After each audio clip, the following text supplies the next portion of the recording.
Patay matapos barilin umano ng kanyang bayaw ang isang senior citizen. Ang tinitingnan motibo ng pulisya, away sa lupa. Nakatutok si James Agustin. Bumangga ang SUV na ito sa gate ng isang bahay sa barangay PL Baliwag, Bulacan. Matapos pagbabarilin ng driver nito pasado alas 7 ng umaga kahapon.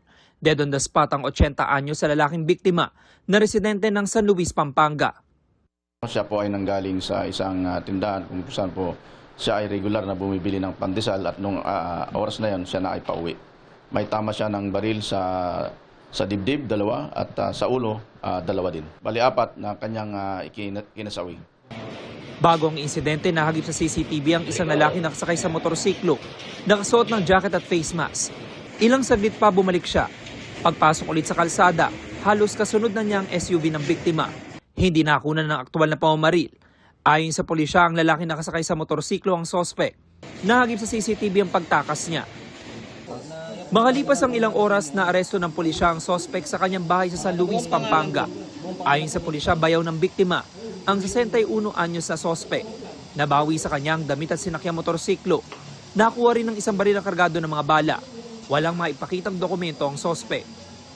Tukoy natin itong suspect dahil yung isa sa mga witnesses, no, ay nakita niya itong suspect na yun yung damit bago nangyari yung krimen at natuntun natin ito doon sa witness na nagsasabing doon din siya nakatira sa lugar na yon at dahil nga doon sa may CCTV rin tayo nakita. Ang nakikitang motibo ng pulisya sa krimen, away sa lupa.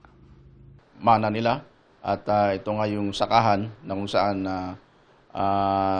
nakuha ng biktima yung titulo dahil ito po ay nakasanla sa bangko.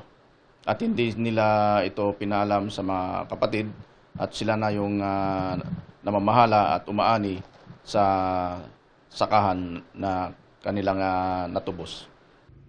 Nakakulong ang sospek sa Baliwag City Police Station. Itinanggi niya ang krimen. Hindi ko naman ginawa yun.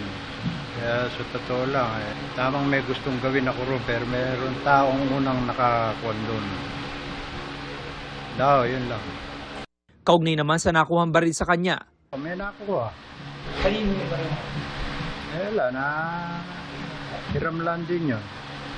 Sa record ng pulisya, dati nang naaresto ang suspect dahil sa mga kasong frustrated murder at physical injuries. Ngayon, maharap naman siya sa reklamong murder.